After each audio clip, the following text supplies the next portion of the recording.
Chandy Oommen MLA ഇപ്പോൾ telephone ലൈനിലുണ്ട്. Shri Chandy Oommen, താങ്കൾ അവിടെ സംഭവ സ്ഥലത്ത് എത്തിയിട്ടുണ്ടോ?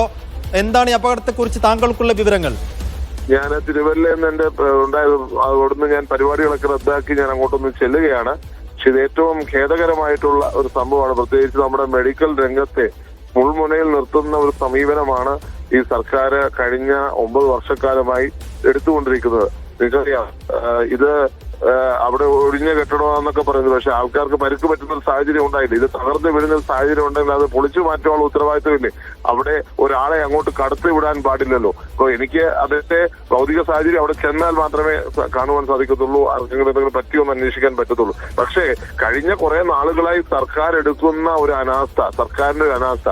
കഴിഞ്ഞ ദിവസം ഞാൻ പത്രം വായിച്ചപ്പോൾ ഞെട്ടിയിരിക്കുന്നതിന്റെ കാരണം, ഈ മെഡിക്കൽ കോളേജിൽ കത്തീഡ്രൽ ഉൾപ്പെടെ അതിന്റെ രോഗികളെ ചികിത്സിക്കുന്ന ഉപകരണങ്ങൾ ഉൾപ്പെടെ ഉപയോഗിക്കുന്ന ഉപകരണങ്ങൾ ഒരു രോഗിക്ക് ഉപയോഗിച്ചതിന് ശേഷം ഉപയോഗിക്കാൻ പാടില്ലാത്ത എല്ലാ സാധനങ്ങളും അടുത്ത രോഗിക്ക് കൂടെ ഉപയോഗിക്കുന്നു.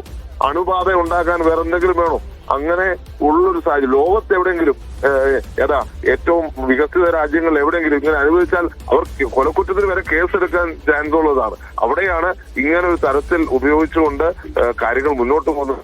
ആരോഗ്യ മേഖല ഇന്ന് വെന്റിലേറ്ററിൽ കിടക്കുകയാണ്. താങ്കൾക്ക് പരിചയമുള്ള ഇടങ്ങളും കെട്ടിടങ്ങളും ഒക്കെയാണ്. വളരെ പഴക്കം ചെന്നൊരു കെട്ടിടമായിരുന്നു അത്. അല്ല, അതിലേക്ക് എനിക്ക് അത് അവിടെ ചെന്നാലേ ഏതാണെന്നുള്ളത് മനസ്സിലാക്കുവാൻ എനിക്ക് സാധിക്കത്തുള്ളൂ.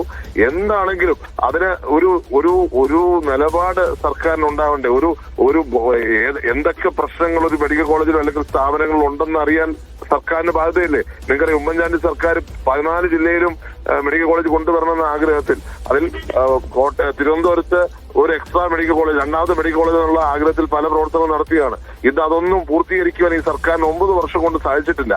മാത്രമല്ല, നിലനിൽക്കുന്ന കെട്ടിടങ്ങൾ പോലും അപകടത്തിലാകുന്ന ഒരു സാഹചര്യം, അത് ഏറ്റവും ഭയപ്പെടുത്തുന്ന ഒന്നാണ്. കാരണം ഇവിടുത്തെ സാധാരണക്കാരുടെ അഭയകേന്ദ്രം, ഇവിടുത്തെ സാധാരണക്കാരന്റെ ഏറ്റവും വലിയ ആശ്രയിക്കുന്ന മെഡിക്കൽ കോളേജുകൾ, അത് നിലവാരം നമുക്ക് നിലനിർത്താൻ പറ്റുന്നില്ലെങ്കിൽ പിന്നെ എങ്ങനെ നമുക്ക് മുന്നോട്ടുള്ള യാത്ര സുഗമമാകും എന്നൊരു ചോദ്യം. ഒപ്പം നമ്മുടെ ചെറുപ്പക്കാർക്ക് ഇന്ന് ബാധിച്ചിരിക്കുന്ന വളരെയധികം അസുഖങ്ങൾ, അതുപോലെ അതൊക്കെ ഇന്ന് ഒരു പഠനം പോലും നടത്തുവാൻ സർക്കാർ തയ്യാറാവുന്നില്ലാതെ കാണുമ്പോൾ ഭീതിപ്പെടുത്തുന്ന ഒന്നാണെന്ന് പറയാതിരിക്കാൻ മേല.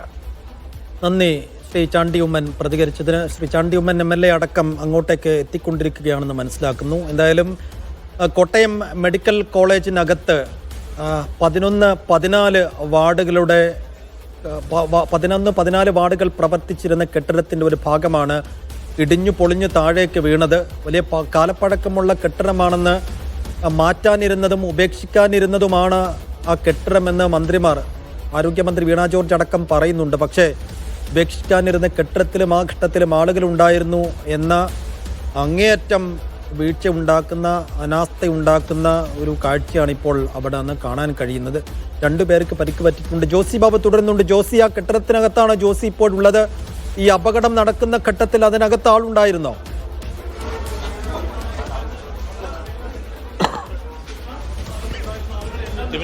പുറത്തുനിന്ന് വന്നാലോ?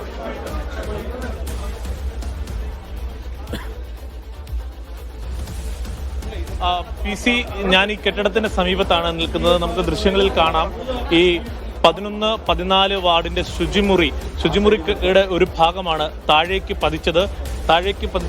ദൃശ്യങ്ങൾ കാണാം. പൂർണ്ണമായും കെട്ടിടം ആ ശുചിമുറി ഭാഗം തകർന്നു പോയിരിക്കുന്നു.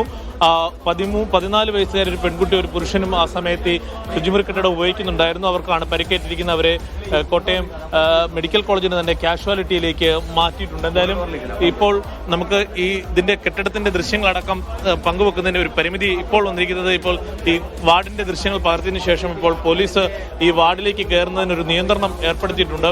എന്തായാലും ഈ കെട്ടിടത്തിന്റെ നേരത്തെ ദൃശ്യങ്ങൾ നമ്മൾ അകത്തുനിന്ന് പങ്കുവച്ചതാണ്. വാർഡിന്റെ 13-14 വാർഡുകളിൽ ആളുകൾ ആ സമയത്തുണ്ടായിരുന്നു. ആ കെട്ടിടത്തിൽ കൂടുതൽ ഭാഗം അടർന്നു വീഴുന്നുവെങ്കിൽ ഒരുപക്ഷെ വലിയ ദുരന്തത്തിലേക്ക് കാര്യങ്ങൾ പോകുമായിരുന്നു. എന്തായാലും ഈ കെട്ടിടത്തിൽ വലിയ രീതിയിലുള്ള കാലപ്പഴക്കമുണ്ട് എന്ന് തെളിയിക്കുന്നതാണ് ഈ അപകടം.